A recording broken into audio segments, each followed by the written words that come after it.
मुश्किलें काफी बढ़ चुकी है और जो 3 टेस्ट मैचेस में मुश्किल से हमें एक टीम कॉम्बिनेशन मिला थोड़ा बहुत कि इस टीम के साथ हम जाएंगे आने वाले बचे हुए टेस्ट मैचेस में इस इंग्लैंड टूर पे एक आधा चेंज हो सकता था। वो सारे जो है वो अब फिर से चेंज करना पड़ेगा हमें अपना टीम कॉम्बिनेशन। इस हालात पे टीम इंडिया अभी आ चुकी है। इंजरीज ने हमें फोर्स कर दिया है अपना सारा बैलेंस चेंज करने पे, टीम कॉम्बिनेशन सब कुछ चेंज करने पे, क्योंकि नीतीश कुमार रेड्डी सीरीज से बाहर हो चुके हैं। जी हाँ, चौथे और पांचवे दोनों टेस्ट मैच से वो बाहर हो चुके हैं, सीरियस नी इंजरी बताई जा रही है। उसके अलावा अर्शदीप सिंह चौथे टेस्ट से बाहर हो चुके हैं। आकाशदीप सिंह डाउट में है। तो ये दो तीन जो इंजरीज है, ऋषभ पंत तो फिर भी ऑलमोस्ट रिकवर कर चुके हैं। बस इतना ही है अभी वो कीपिंग कर पाएंगे या नहीं, उस हिसाब से फिर वो ध्रुव जुरैल का इंक्लूजन हो सकता है टीम के अंदर लास्ट मोमेंट पे। बट अभी के लिए आज भी वो कैचिंग प्रैक्टिस करते हुए नजर आए। एक पूरा स्लिप कॉर्डन बना हुआ था इंडिया का जब वो प्रैक्टिस आज के सेशन में हमें देखा। तो उसी के हिसाब से बात करते हैं पूरी कि क्या प्लेइंग 11 हम खिला सकते हैं, क्या अफोर्ड कर सकती है टीम इंडिया, कितने बैट्समैन होने चाहिए, क्या कुलदीप यादव का इंक्लूजन हो सकता है इस टेस्ट मैच में। क्योंकि जितने भी सारे पिचेस हैं उसमें डिग्री ऑफ टर्न की अगर बात करें तो वो यहाँ पे इस मैनचेस्टर के ग्राउंड की इस पिच पे स्पिनर्स को सबसे ज्यादा डिग्री ऑफ टर्न मिलता है। ये जो हिस्ट्री बताती है यहाँ की, अब तक के जितने भी मैचेस यहाँ पे हुए हैं उनकी। तो उस हिसाब से बात करते हैं। तो चौथे टेस्ट मैच से एक बार स्क्वाड पे नजर डाल लेते हैं। चौथे टेस्ट मैच की क्या स्क्वाड है उस पे एक बार देख लेते हैं हम उसको कि उसमें थोड़े चेंजेस किए गए हैं। अंशुल कंबोज को एज ए बैकअप बुलाया गया है क्योंकि अर्शदीप सिंह बाहर हो चुके हैं चौथे टेस्ट मैच से। हालांकि हो सकता है वो पांचवें टेस्ट मैच से पहले रिकवर हो जाए। नीतीश कुमार रेड्डी बाहर हो चुके हैं, उनका कोई ऐसे रिप्लेसमेंट नहीं बुलाया गया है यहाँ पे। और आकाशदीप का भी डाउट है इस टेस्ट मैच में, हालांकि बॉलिंग की उस पर आगे चल के हम बात करेंगे। तो अंशुल कंबोज को एक अच्छा डोमेस्टिक परफॉर्मर रहे हैं और लगातार परफॉर्म करते हुए आए हैं। सिलेक्टर की नजरें काफी टाइम से थी इनके ऊपर, तो इनका इंक्लूजन हुआ है। और बैकअप की जगह शायद ये सीधा स्ट्रेट फॉरवर्ड प्लेइंग 11 में भी हमें खेलते हुए नजर आ सकते हैं। तो ये स्क्वाड है, ज्यादा कुछ चेंजेस नहीं है। एक जो अर्शदीप सिंह है वो चौथे टेस्ट मैच का जो स्क्वाड है वो मैं दिखा रहा हूँ आपको। अर्शदीप सिंह इसमें नहीं मिलेंगे आपको। नीतीश रेड्डी पूरी सीरीज से बाहर हो चुके हैं और अंशुल कंबोज एक नया नाम यहाँ पे जुड़ चुका है। तो ये तो हो गई हमारी चौथे टेस्ट मैच की स्क्वाड। और इस पे प्लेइंग 11 की अगर बात करें सीधा सीधा शुरू से हम यहाँ पे बात करें तो ओपनर्स हमारे वही रहेंगे। वहां पे कुछ चेंजेस करने की जरूरत नहीं है। और मुझे लग रहा है केएल राहुल और यशस्वी जायसवाल के साथ हम यहाँ पे जाएंगे। और जब इसके बाद चीजें थोड़ी सी बदल सकती है वो ऐसे कि करुण नायर को इनफ चांसेस मेरे हिसाब से मिल चुके हैं।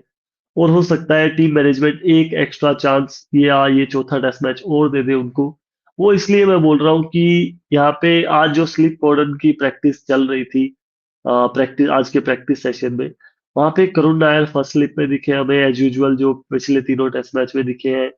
ऋषभ पंत विकेट कीपिंग करते हुए नजर आए, जिससे थोड़ा ये पता लग रहा है कि ऑलमोस्ट 2 दिन का टाइम और बचा है अभी।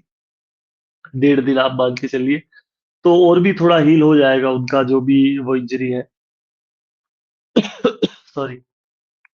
तो उस हिसाब से करुण नायर दिखे सेकंड स्लिप में, केएल राहुल थर्ड स्लिप में, शुभमन गिल, और जो गली में नीतीश रेड्डी पिछले दोनों टेस्ट मैचेस से हमें दिखाई दे रहे थे वहां पे साई सुदर्शन फील्डिंग करते हुए नजर आए, कैचिंग प्रैक्टिस। तो उस हिसाब से थोड़ा बहुत आइडिया लगा सकते हैं। बट ये चीजें कल होते होते शायद से बदल भी सकती है, ये मेरा मानना है। क्योंकि साई सुदर्शन और करुण नायर एक ही शर्त में दोनों खेल सकते हैं अगर ऋषभ पंत फुली फिट होते हैं। अगर ऋषभ पंत फुली फिट नहीं होते हैं तो ध्रुव जुरैल को आपको खिलाना पड़ेगा विकेट कीपर के रूप में। वहां पे ऋषभ पंत भी खेलेंगे एज ए बैटर। तो फिर करुण नायर और साई सुदर्शन में से एक ही प्लेयर आपको खेलता हुआ नजर आएगा। बट हाल ही पे मुझे ये लग रहा है कि टीम मैनेजमेंट भी ये सोच रही है कि शायद करुण नायर को एक और चांस दे दिया जाए। और वो चांस मुझे लग रहा है नंबर 3 पे नहीं मिलेगा उनको, वो नंबर 6 पे ही मिलेगा। हालांकि हाँ, दोनों दो टेस्ट मैच दिए हैं उनको नंबर 3 पे। तो ये कल आते-आते थोड़ा और क्लैरिटी क्लैरिटी हमें मिल जाएगी यहाँ पे। तो उस हिसाब से मैं नंबर 3 पे अभी ये मान के चल रहा हूँ कि ऋषभ पंत फुली फिट है और उस इस टेस्ट मैच के लिए और वो विकेट कीपिंग करेंगे। तो मैं मान के चल रहा हूँ साई सुदर्शन खेलेंगे नंबर 3 पे। नंबर 4 पे आपके कैप्टन आ जाते हैं शुभमन गिल। नंबर 5 पे फिर आपके ऋषभ पंत और अब आ जाता है नंबर 6 का स्लॉट फिर से एक बार जो काफ़ी टाइम से चर्चा का विषय बना हुआ है। यहाँ पे नंबर 6 वैसे तो रवींद्र जडेजा खेल रहे थे पिछले टेस्ट मैच से दूसरी पारी में, पहली पारी में भी। तो यहाँ पे मुझे लग रहा है अगर आपका स्पेशलिस्ट बैटर खेलता है तो वो रविंद्र जडेजा से पहले आएगा। अगर करुण नायर या साई सुदर्शन में से किसी को भी आप ऊपर नीचे करते हो तो उस हिसाब से नंबर 6 पे वही फिर बैटिंग करेगा। तो यहाँ पे हम मान के चल रहे हैं कि करुण नायर को एक और चांस इंडियन मैनेजमेंट दे देती है यहाँ पे। तो नंबर 6 पे मैं अभी के लिए आज तक की जो प्रैक्टिस सेशन के हिसाब से मैं रख रहा हूँ यहाँ पे करुण नायर को। नंबर 7 पे आ जाता है जी आपका रविंद्र जडेजा। इनसे बढ़िया नंबर 7 अभी मुझे लग नहीं रहा कि कोई इनसे बढ़िया बैटर फॉर्म में है। पूरी वर्ल्ड क्रिकेट में भी देख लिया जाए तो नंबर 7 पे। तो नंबर 7 रविंद्र जडेजा। अब आ जाती है जी एक और समस्या आपके पास नंबर 8 पे। क्या आपको बैटिंग करने वाला बॉलर चाहिए जो आपको 25-30 रन दिलाए या आपको शार्दुल ठाकुर चाहिए? वो मुझे लग रहा है कि कंडीशंस के हिसाब से टीम मैनेजमेंट डिसाइड करेगा। अगर तो पिच में फास्ट बॉलर सीमर्स के लिए मदद हुई तो मेरे ख्याल से फिर चौथे पेसर्स, क्योंकि यहाँ पे नीतीश कुमार रेड्डी नहीं है। एक बार आपके तीनों पेसर्स का स्पेल खत्म हो गया उसके बाद आपके पास कोई ऑप्शन नहीं है सीम बॉलिंग का। तो हो सकता है वो शार्दुल ठाकुर के साथ जाए नंबर 8 पे। उस केस में फिर वॉशिंगटन सुंदर ये टेस्ट मैच नहीं खेलते हुए नजर आएंगे। और मुझे लग रहा है इस टेस्ट मैच में वॉशिंगटन सुंदर, हालांकि अच्छी परफॉर्मेंस रही उनकी पिछले मैच में, पहली पारी में 20-22 रन भी बनाए, दूसरी पारी में 4 विकेट्स भी लिए। बट शायद अगर वो थोड़े रन और जोड़ दिए होते उन्होंने दूसरी पारी में तो यहाँ पे कुछ इतनी बातें नहीं हो रही होती। और मुझे लग रहा है क्योंकि चौथा ऑप्शन नहीं है, फिर आकाशदीप के ऊपर भी डाउट है। तो मुझे लग रहा है कि शायद टीम मैनेजमेंट, क्योंकि अब आपके पास नंबर 6 पे एक प्रॉपर बैटर है, नंबर 7 पे ऑलमोस्ट एक अच्छा बैटर है आपके पास। तो आप शायद रिस्क ले सकते हो कुलदीप यादव के साथ नंबर 8 पे और वो 5-10 ओवर खड़े भी हो सकते हैं विकेट पे। क्योंकि वॉशिंगटन सुंदर ऐसा तो है नहीं कि वो 60-70-80 रन आपको बना के दे रहे हैं। वो हमेशा से मेरा एक इश्यू रहा है वॉशिंगटन सुंदर के साथ, इंटेंट वाला। वो इंटेंट शो नहीं करते और सबसे जो उनकी प्रॉब्लम है वो टैलेंट के साथ बल्लेबाजी नहीं कर सकते हैं। एक तो वो मुझे समझ नहीं आता, बार-बार उनको स्ट्राइक दे देते हैं, फिर बड़े शॉट्स खेलने में इतने सक्षम नहीं नज़र आते हैं मुझे वॉशिंगटन सुंदर। तो उस हिसाब से मैं यहाँ पे, मेरा पर्सनल व्यू यही है कि मैं यहाँ पे कुलदीप यादव को रखूँगा नंबर 8 में इस टेस्ट मैच में। क्योंकि मुझे एक प्रॉपर विकेट टेकर गेंदबाज यहाँ पे इस टेस्ट मैच में चाहिएगा। अगर इंडिया पहले बल्लेबाजी करता है, टेस्ट मैच लंबा खिंचता है, चौथे पांचवें दिन बिल्कुल स्पिनर्स के लिए यहाँ पे ऑफर रहेगा कुछ ना कुछ। तो और नहीं भी रहेगा तो एक जो रिस्ट स्पिनर है वो हमेशा से आपको वैल्यू प्रोवाइड करता है। टेस्ट मैच के पहले दिन वो फ्लाइट में भी डिसीव कर सकता है, उसकी लाइन और लेंथ अच्छी हो सकती है, दोनों तरफ उनका बॉल लहरा सकता है, घूम सकता है। तो उस हिसाब से मैं यहाँ पे जाऊंगा वॉशिंगटन सुंदर की जगह कुलदीप यादव के साथ। अब आ जाते हैं आपके 3 out and out pace bowler. एक जसप्रीत बुमराह, मोहम्मद सिराज हो गए आपके दूसरे, ये दोनों तो फिक्स है। अभी तीसरे पे आपको डाउट है। अर्शदीप सिंह मुझे खेलते हुए नजर आ रहे थे विदाउट अ डाउट इस टेस्ट मैच में। आकाशदीप के साथ हम रेस्ट देने की सोच रहे थे क्योंकि ग्रोइन इशू है उनको। तो उस हिसाब से अर्शदीप सिंह मुझे खेलते हुए नजर आ रहे थे, बट वो अभी जड़ हो गए, उनकी जगह है अंशुल कंबोज इस टेस्ट मैच में। तो यहाँ पे आपके पास दो ऑप्शन तो है। शार्दुल ठाकुर तो मैं नहीं मान के चल रहा उनको कि इन तीन पेसर्स में से किसी के लिए जगह बनेगी। बन सकती है तो उनकी कुलदीप यादव की जगह, उनकी जगह बन सकती है अगर बहुत ही ज्यादा मदद हुई विकेट में। वो मुझे लग नहीं रहा होगी इतनी ग्रीन विकेट देगी इंग्लैंड इंडिया को। तो उस हिसाब से दो तो आपके हो गए। तीसरा प्रसिद्ध कृष्णा, अंशुल कंबोज, या जिस हिसाब से आज आकाशदीप ने बॉलिंग की है उसके बाद बताया जा रहा है फिजियो डॉक्टर सारे मॉनिटर करेंगे उनकी परफॉर्मेंस को। क्या वो 5 दिन का टेस्ट मैच झेल पाएँगे इस इंजरी के साथ? क्या वो इतना रिकवर कर पाए हैं कि वो खेल जाएँगे इस टेस्ट मैच को? तो वो कल जाते-जाते क्लियर होगा। अगर तो आकाशदीप फिट हो जाते हैं परसों तक, तो मुझे लग रहा है तीसरे फास्ट बॉलर यहाँ पे आकाशदीप ही रहेंगे। अच्छी फॉर्म में चल रहे हैं, तीनों का जो जुगलबंदी है वो अच्छी बनी हुई है। इंग्लैंड को फँसा के रखा था तीसरे टेस्ट मैच में। तो उस हिसाब से तो आकाशदीप ही रहेंगे, अगर तीसरा ऑप्शन अगर वो फिट रहते हैं तो। इन केस वो फिट नहीं हो पाते हैं, उतना मैच फिटनेस वो गेन नहीं कर पाते हैं परसों तक, तो मुझे लग रहा है यहाँ पे फिर मैं प्रसिद्ध कृष्णा की जगह, क्योंकि वो उनको हम ऑलरेडी देख चुके हैं, तो एक सरप्राइज एलिमेंट के तौर पे आप अंशुल कंबोज को भी डाल सकते हो सीधा प्लेइंग 11 में। जांचे परखे हुए बॉलर है, चेन्नई सुपर किंग्स से ऑलरेडी प्रेशर सिचुएशन में डिलीवर कर चुके हैं वो आईपीएल में। तो उस हिसाब से मुझे लग रहा है कि ठीक है, टी20 और टेस्ट बिल्कुल अलग है, बट प्रेशर सिचुएशन में डील करना तो उनको आता है। तो उस हिसाब से मुझे लग रहा है हम अंशुल कंबोज के साथ जा सकते हैं। अगर आकाशदीप फिट नहीं होते हैं तो आकाशदीप फिट होते हैं तो 100% हमें जाना चाहिए आकाशदीप के साथ। तो ये प्लेइंग 11 मुझे इस मैच के लिए नजर आ रही है। और ऋषभ पंत मुझे 99% फिट नजर आ रहे हैं, शायद वो कीपिंग भी कर जाएंगे।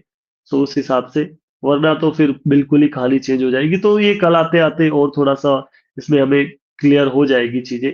बट ये टीम मेरे हिसाब से अच्छी लग रही है। तीन आपके पेस बॉलर अच्छे हैं, जो भी खेलेगा आकाशदीप और अंशुल कंबोज में से दोनों के ही पास जो सीम कराने की, बॉल को स्विंग कराने की capability, so almost like for like replacement हो जाएगा। अंशुल कंबोज बैटिंग भी ठीक ठाक कर लेते हैं, आकाशदीप जैसी वो भी बड़ी एक दो हिटें लगा सकते हैं, क्रीज पे थोड़ी देर खड़े रह सकते हैं, तो वो भी आपको लाइक फॉर लाइक रिप्लेसमेंट मिल जाएगा वहां पे।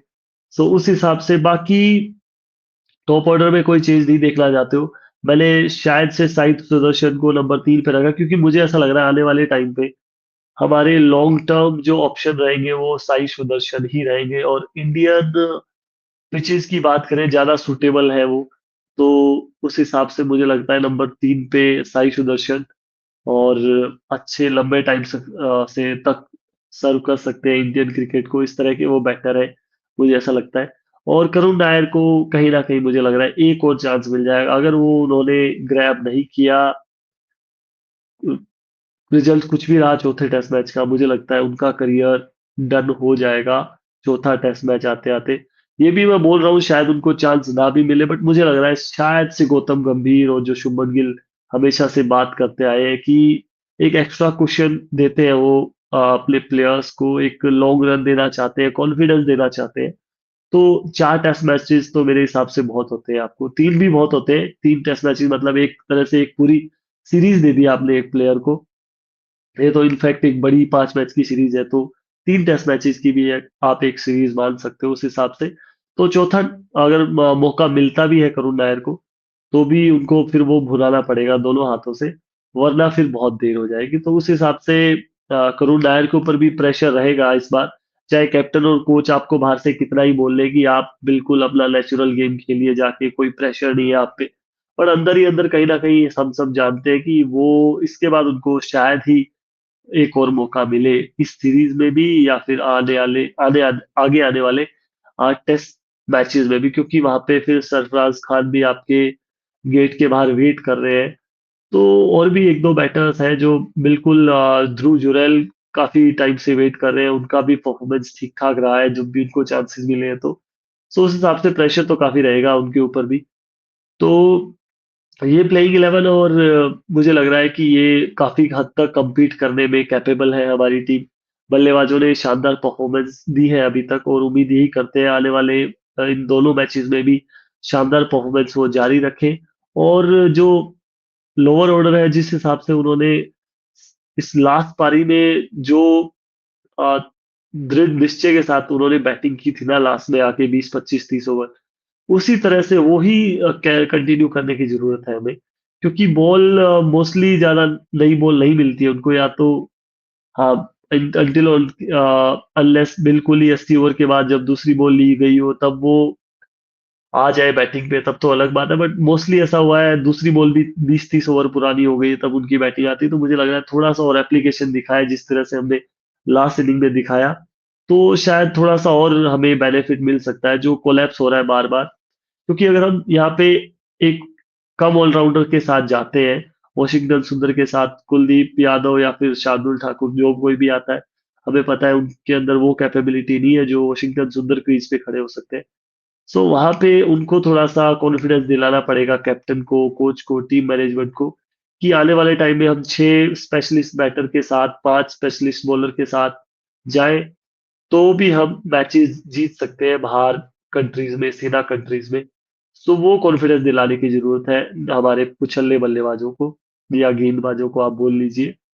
अगर वो मिलता है तो हमें मुझे लग रहा है कि ये जो मैनचेस्टर टेस्ट है ये हम जीत के इस सीरीज में बराबरी कर सकते हैं, और एक बार बराबरी कर ली तो फिर मोमेंटम हमारे पास होगा। मोमेंटम था, ठीक है, थर्ड टेस्ट में भी था, और ठीक है वो हमने लास्ट मैच में, लास्ट डे पे वो थोड़ा सा परफॉर्मेंस हमारा ठीक नहीं रहा। बट अभी भी ये सीरीज मुझे लग रहा है हम बराबरी हासिल करके इसमें जीत हासिल कर सकते हैं। सेशन बाय सेशन सोचना होगा, ओवर बाय ओवर हमें सोचना होगा। अगर हम कंटिन्यू अच्छा परफॉर्म जो इस सीरीज में करते आए हैं अभी तक, एक दो मोमेंट जो की मोमेंट्स है वहां पे सिचुएशन को अपने नाम नहीं कर पाए, उस वजह से हमें खामियाजा भुगतना पड़ा है अभी तक। अगर वो आने वाले दोनों टेस्ट मैचेस में हम, स्पेशली इस टेस्ट मैच में, पहले हमें यहीं पे फोकस रखना चाहिए। अगर वो करने में हम कामयाब हो जाते हैं तो ये सीरीज का जो रिजल्ट है वो अब भी हम चेंज कर सकते हैं, मुझे ऐसा लग रहा है। तो अभी भी काफी सारी पॉसिबिलिटीज है कि ये टीम अच्छा करके इस सीरीज में वापस आ सकती है। बैटिंग ने करके दिखाया है, बॉलिंग ने भी करके दिखाया है, बट वो दोनों परफॉर्मेंस है ना अभी तक सेकंड टेस्ट मैच के अलावा एक साथ नहीं आ पाई है। वो हमारी प्रॉब्लम रही है। पहली में बैटिंग ने अच्छा किया, बॉलिंग अच्छा नहीं कर पाई।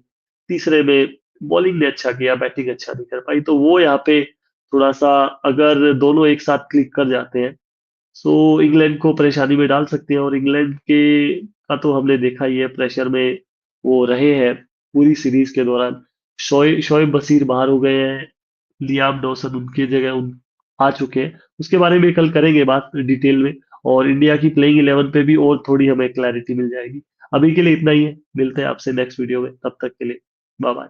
बहुत बहुत धन्यवाद।